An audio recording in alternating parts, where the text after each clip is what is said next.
백 교수님, 뭐 조금 하나 법적으로 따져볼 문제들이 있는 것 같아요. 여권이 이렇게 좀 균열 양상을 빚고 있으니까. 네, 야권에서. 야권에서 민주당에서 당연히 그 균열을 파고들려고 하는 것은 뭐 인지상정 아니겠습니까? 그렇습니다. 그동안 네. 야권이 늘 해왔던 일들이고. 그래서 아까도 정청래 최고위원이 이거 약속대로니까 속으면 안 된다 뭐 이런 얘기도 했습니다만은 지금 민주당이 더 중점을 두고 있는 것은 이재명 대표부터 나서 가지고 대통령이 어느 대통령이 이렇게 당무에 개입하고 공천에 개입했느냐 이거 있을 수 없는 일이다 이 얘기를 하면서 야권에서는 지금 당무 개입이고 불법 행위다 공무원의 정치적 중립을 위반한 것으로 형사처벌 대상이다 이렇게 얘기를 하고 있는데 이게 옛날에 박근혜 전 대통령이 징역 이전을 받았던 그런 것들하고 지금 이번에 윤석열 대통령이 어떤 의견 표명하고 같습니까? 이게 또 다릅니다. 법으로 어떻게 되는 겁니까? 결이 다릅니다. 지금 사실은 이제 노무현 대통령이 탄핵까지 했다가 기각됐지 않습니까? 예, 그렇죠. 근데 지금 윤석열 대통령이 이간섭 비서실장을 통해서 한동훈 위원장에게 전달한 건 사실은 당무 논의입니다. 야, 당무 논의. 당무에 관련한 논의. 지금 윤석열 대통령 소속이 어딥니까? 국힘 아닙니까? 그리고 1호 당원 아닙니까? 네, 1호 당원입니다. 그래서 이 당무에 대한 논의는 할 수가 있습니다. 그렇기 때문에 이 부분이 첨예하게 논란이 될 수가 있죠. 물론. 네. 왜 그러냐면 그 공무원은 정치적 중립 의무를 위반하게 되면 형사처벌을 받거든요. 예, 그러니까. 그러나 이게 지금 당무에 관련한 논의를 했다고 하는 부분이고 또 대통령이 직접 당신 비대위원장에서 물러나라고 했다는 증거가 없죠. 왜 그러냐면 이간섭 실장하고 한동훈 위원장하고 윤재혁 위원장 3인 회동을 하면서 대통령의 의중을 전달하면서 사천 논란에 대한 얘기를 한 거거든요. 예. 그런데 이 부분이 어떻게 보면 이제 발전되면서 뭐 마치 나를 대표직에서 물러나라는 이 비대위원장직에서 물러나라는 얘기나라고 하는 이런 반발이 이제 있었다고 치더라도 이게 지금 법적으로 규명되기가 쉽지가 않습니다. 그렇겠죠. 네, 그렇기 때문에 이게 이제 공직선거법상 그 3인이 얘기를 했다가 물론 비서실장은 대통령의 의중을 반영한다고 하지만 대통령이 직접 한 건 아니잖아요. 그리고 그렇죠. 어다르고 아다르지 않습니까? 네, 그래서 이 부분이 설령 뭐 예를 들어서 이제 기소가 만약에 거꾸로 해서 기소가 된다고 하더라도 대통령은 헌법에 보장된 이 내란 애우의 죄를 범하지 않는 이상 이 소추되지가 않습니다. 네. 그렇기 때문에 이 부분은 뭐 첨예한 어떤 야권과 여권의 논리적인 어떤 법률적인 그런 논란이 있을 수 있지만 현재 진행된 상황으로 봐서는 이게 대통령이 정치적 중립 의무를 위반했다라고 하는 그런 증거가 전혀 이게 캐치가 안 될 수밖에 없다. 이렇게 특히 보는 거죠. 공천에 직접적으로 개입했다는 증거도 없지 않습니까? 없습니다. 공정하고 투명한 네. 공천 시스템 그걸 하라는 것은 그게 아주 당연한 얘기 아닙니까? 그러니까 이제 그러니까 지난번에 그렇죠. 박근혜 전 대통령은 청와대에서 여론조사까지 다 해갖고 네. 진박 감별을 하는 그렇죠. 그런 작업을 한 거가 네.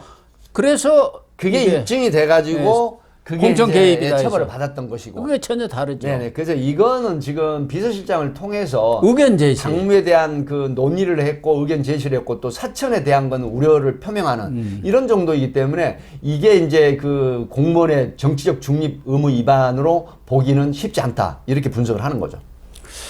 또 하나는 지금 김건희 여사가 명품백을 받은 문제. 네. 이것이 김영란법이죠 아마. 네, 금품 수수미 청탁법 네. 위반입니다.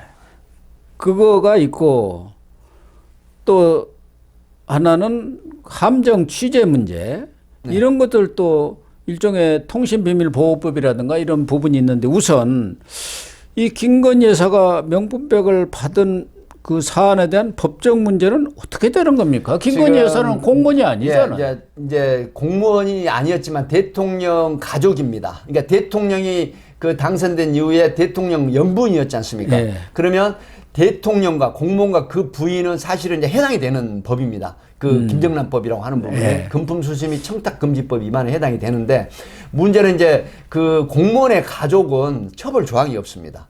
아, 그렇군요. 네, 그리고 또 하나 뭐가 있냐면 1회에 100만 원, 그 다음에 1년에 300만 원이 300만 넘는 것을 초과. 이 받으면 안 되는 부분인데 거기에는 또 뭐 어떤 게 있냐면 대가가 이제 대가가 대가성이 있어야 있어야 돼요. 할 거예요. 근데 그렇지 않기 때문에 물론 이제 이런 경우는 있어요. 이런 법리적인 의견이 어떤 거냐면 대통령의 가족, 소위 대통령은 국정 전반에 걸쳐서 어떠한 것이라도 영향을 끼칠 수 있기 때문에 거기에 이제 소위 속한다 이런 이제 법리적인 해석도 있거든요. 그렇기 때문에 이제 이건 어떤 야권에서 이제 공격의 빌미를 삼고 있지만 그러나 쉽지 않습니다. 왜 그러냐? 대가성이라는 게 입증을 해야 되거든요. 뭐 예를 들어서 뭐 김건희 여사가 그 당시에 통일에 관련된 얘기를 했다고 합니다.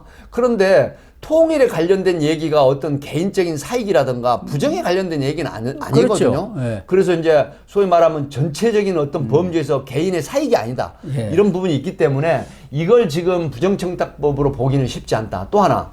이 서울해설이라든가 최재형 목사는 이제 어떤 경우냐면 서울해설이는 통신비밀보호법이라고 말씀하셨잖아요. 이 통신비밀보호법 14조에 보면 타인 간의 대화를 녹취하거나 이 청취하는 건 금지돼 있어요. 예. 근데 이거를 지금 시계에다가 이게 전부 녹취가 돼가지고 영상으로 찍어서 서울해설이가 보도를 해버렸지 않습니까? 예. 이게 이제 통신비밀보호법 위반에 이제 해당이 될 소지가 있다라고 하는 부분이기 때문에 뭐 정통망법상 명예훼손도 또 거론될 수가 있어요. 아, 그렇군요. 왜 그러냐? 정보통신망 이용, 촉진 및 정보 보호에 관한 법률을 보면 사실이라 하더라도 명예를 정통망법, 휴대폰이나 이런 것이나 어떤 TV라든가 이런 게 올려서 명예를 훼손을 한다라고 하면 이 허위 사실이면 7년 이하 징역, 그 다음에 사실이라고 하더라도 뭐 이제 5년 이하 징역이나 뭐 이렇게 지금 돼 있단 말이죠.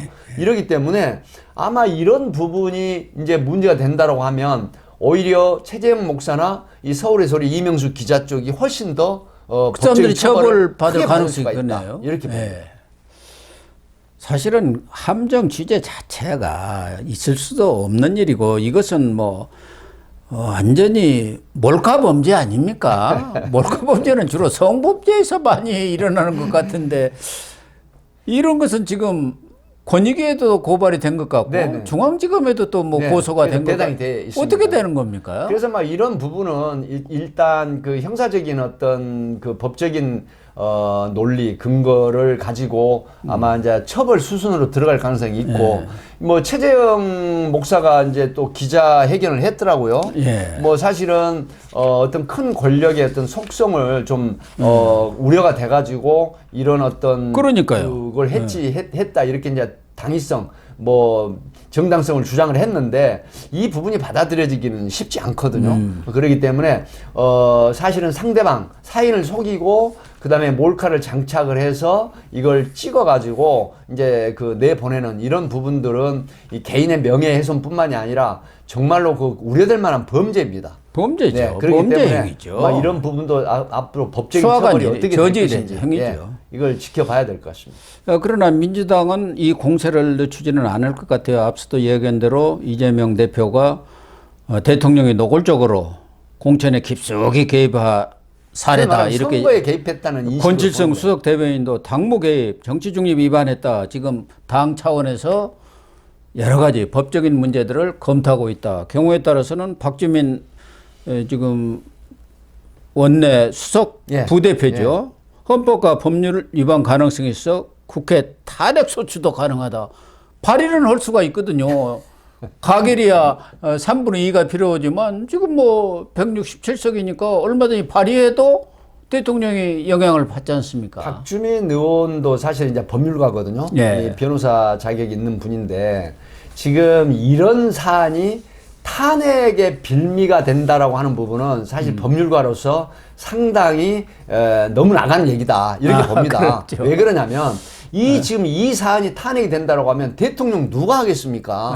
예를 들어서 뭐 공약을 뭐 실천하기 위한 현장 방문이라든가 아마 제가 볼 때는 오늘 서천에 그 화재 현장 내려간 것도 아마 또 야권이라든가 일부 진영에서 아마 공격할 겁니다. 이거 선거용 아니냐 그렇죠. 그러겠죠. 왜냐하면 이제 우리가 모두에 말씀을 드렸지만 대통령이 화재 현장에 나가는 사례는 없다라고 이제 얘기를 했지만 200여 개의 점포가 타고 대형 화재거든요. 그럼요. 대통령이 일정 없을 때 현장에 당연히 가볼 수 가야죠. 있는 거고 가볼 또 수 있는 전례가 거죠. 없는 걸 또 새로 시작을 해서 국민들이라든가 피해자들을 위로해주고 민생 그다음에 현장 다독거려주고 아닙니까, 정말. 이런 부분까지 정치에 이용을 한다라고 하면 아마 그걸 그 공격하는 측은 오히려 역풍에 휘말릴 수 있다라는 얘기를 하고 싶네요.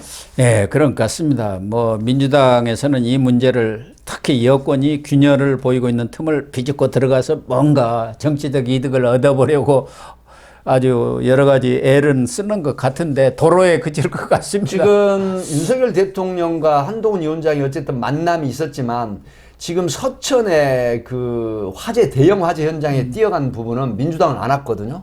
아마 이런 경우는 상당히 민주당 쪽에 또 뼈 아픈 어떤 그렇죠. 부분이 될 겁니다. 네. 왜 그러냐면 그 지역구에 있는 유권자나 국민들은 이 대형 화재에 정치권에서 국힘과 대통령 왔는데 야권에서는 뭐 하느냐 이런 비판이 제기될 수 있거든요. 네. 이런 부분이 있기 때문에 아마 뭐 할 소리를 하고 싶어도 못할 가능성이 있어요. 그럴 것 같습니다. 네. 네. 어쨌든 이번 이 여권 내 이 충돌이 앞으로 총선에 어떤 영향을 미칠지, 우리 민심의 변화는 또 어떻게 이루어질지, 조금 있으면 또 여론조사가 나오면은 또 판단을 하는 거란 말이에요. 어떤 추이가 어떻다는 것은. 그래서 이번 주, 내주에 보면은 뭐 어느 정도 가닥이 좀 잡혀가지 않겠나 그런 생각이 듭니다.